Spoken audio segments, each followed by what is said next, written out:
name is Daniel Wang. I'm a professor of law here at Fundação Getúlio Vargas, São Paulo. And today we have a very, very special guest, Roberto Gargarella. Roberto is a professor of constitutional theory and political philosophy at the University of Buenos Aires in Argentina, and also at the University Torcuato di Tella in Argentina as well.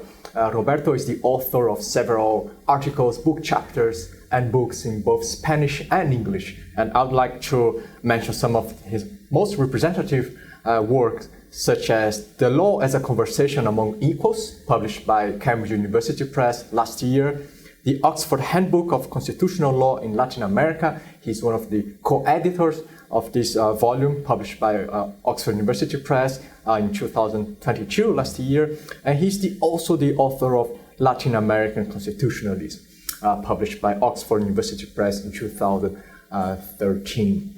So Roberto, thank you very much for coming. We're so pleased to have you here today. I'd like to start by asking you to tell us a bit about your career. So how did everything start? Well, thanks so much for having me here. I'm so happy to be at the Fundación. It's really an honor for me. I have lots of good friends here and also people that I read and I admire. So thanks so much. And thank you especially, Daniel. Well, if I have to say something about my biography, I would start by saying that I'm the son of Italian immigrants in Argentina. So they were peasants in Italy, and they came to Argentina, and they did the best for having me educated, and so I have been dedicating all my life to study and doing research, and I worked during many years with very important political philosopher, Argentinian legal theorist, Carlos Nino. And I would say that in terms of education, I don't know, I had a doctorate degree in Argentina, another in Chicago, then I went to Oxford, but real education was having fun with Nino, no? So having discussions with Nino. That was, I mean, every day during almost a decade, and I learned so much. No? So my real degree is having been a disciple of Carlos Nino. Yeah. Oh, fantastic. Yeah. So you've been working a lot on the topics of constitutionalism and the relationship between constitutionalism and democracy. Yes. And I would like to ask you, so what is constitutionalism? And I would like to add a second question, which is, what is Latin American constitutionalism? So what are the distinctive features of Latin American constitutionalism? Yes, I mean, with the Constitution, we established the basic rules and principles that organize our societies.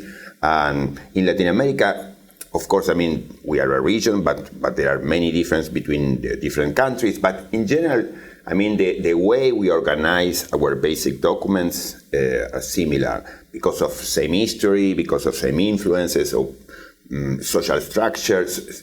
So, but I would say, yes, there are some features that are distinctive of Latin American constitutionalism. I could mention two.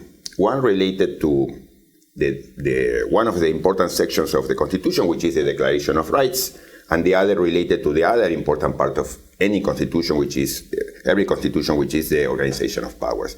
So in terms of the Declaration of Rights, Latin American constitution became noted because of they have this very thick, very expansive list of rights, which include social rights, environmental rights. So, for example, the Brazilian 1888 Constitution is a very good example of a very thick constitutional text regarding social, economic, environmental, human rights, etc.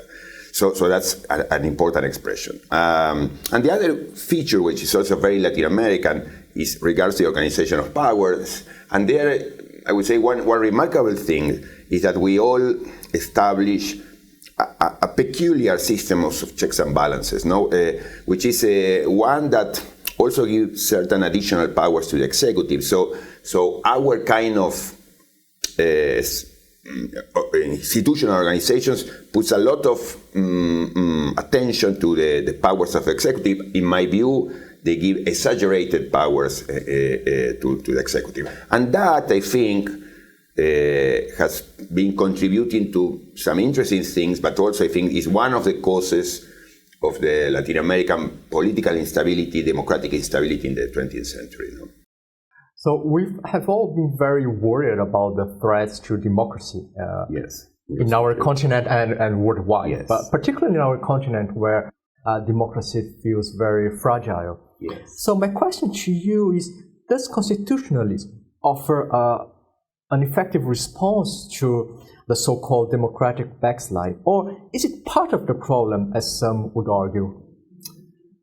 I think that when the doctrine they refer to the erosion of our constitutional democracies, they refer to a pathology, and I wouldn't say that the constitutionalism is responsible, but is more the victim of this pathology. So very expansive executive powers, what, for example, Bruce Ackerman calls presidential empire, or so very powerful presidents that begin to erode the system from inside. Not so they use quasi-legal techniques in order to dismantle the systems of checks and balances. Typically, I mean, they try to take control of the judiciary, making it less independent, or they only appoint allies and friends in all the relevant positions of control. So there has been this process, which was not so common before. So, for example, in the United States, I mean, with the Trump government, but also this is something that in a way began with the September 11 events, which in a way justified for many the extension of the powers of the president and also the restrictions of certain rights. So there have been changes in recent years that in a way allow the main public authorities to take decisions they were not able to take before. And so one of these trends was this erosion of the system from inside. No? So in that sense, I would say constitutionalism has been more the victim than the one to blame about this. But of course, I mean, there are problems with our constitutional orders, as I already suggested, that we can talk about that later. Sure, thank you very much. So you play a very important role in the global academia because you act as a bridge between the scholarship produced in Latin America and the scholarship produced abroad. So my question to you is, what can the constitutional experience of Latin American countries teach to the global debates about constitutional law or constitutional theory? Yes, there are many interesting questions that are raised by the way we design our institutions. I can mention a few. One is the question about the place, the role, and of social rights. No, how to enforce those rights in a democracy? No, because the idea in general, when you have a declaration of rights, including, for example, social rights like right to health, right to housing, etc., right to education, so that these rights are enforced through the judiciary. But one says, well, but aren't these things that should be dealt through just democratic means, so by the people themselves or the representatives? So the presence of social rights poses a question, which is a very important question to constitutional theory, about how to deal with those rights and whether the judiciary, judges are not directly elected by the people, are not, under the control of the people. So should they have the last word regarding the enforcement of these rights? So that presents a very important, a tricky and difficult question, a question that the doctrine still, do not have clear and precise answers about this. Another question, which is also related to Latin American constitutionalism, is about the worth of the kind of institutional design that we chose. No, because, if I may, we chose this system of checks and balances, which is very peculiar because at the same time, as I said, we give additional powers or some additional powers to the president. But this is a very strange choice, no? Because the logic of the idea of the checks and balances No? For example, James Madison, when he had this idea about the checks and balances, was, well, we had three branches of powers, so the executive, the legislative, the judiciary, and it's not that they have the same powers, but they have equivalent powers. No? So none of these branches is much more powerful than the others. And so they have the chance to control each other and so to have a system of equilibriums because none of the branches can become the predominant branch.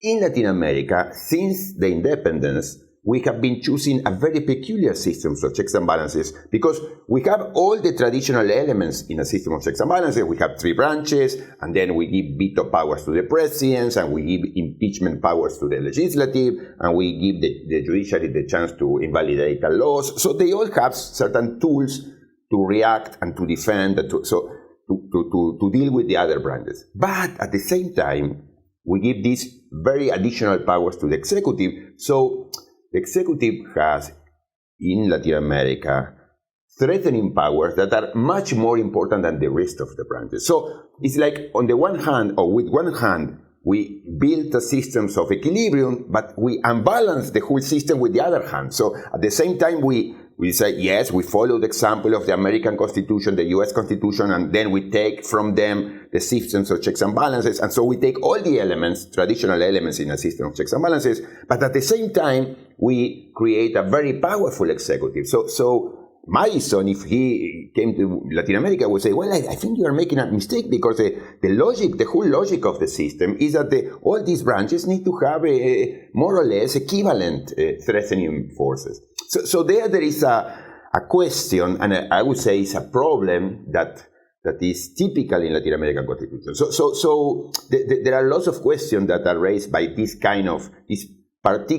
special version of the system of the checks and balances that became dominant in Latin America. So that's another important question for constitutional theory that comes from our tradition.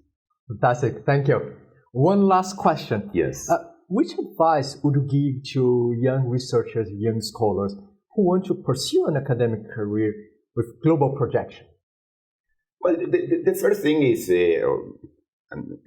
that to do research, to study the things you like. No, so not to follow the new trends or not to explore the market before posing the questions you like. So the first thing is what you are really interested in saying or in studying. No, in my case, I don't give this as a general advice, but this is my strategy, if you want. I look for what makes me angry. So I'm angry with the situation of inequality, then I write about inequality. Or I'm angry about this very powerful executive, so I try to do research on that. So in the sense of trying to relate your research with things that are really important for you, so that you care about. So it's not something that you first look at the world and see what is trendy now and so what. No. Do what is follow your interest, your curiosity. No? So that would be my advice. Then other things follow. But the starting point should be that. That would be my advice. Fantastic. Thank you very much, Roberto. Thank you. I really enjoyed the talk. Thanks so much. Thank you. And I hope you've enjoyed the talk as much as I have. And thank you very much for bearing with us.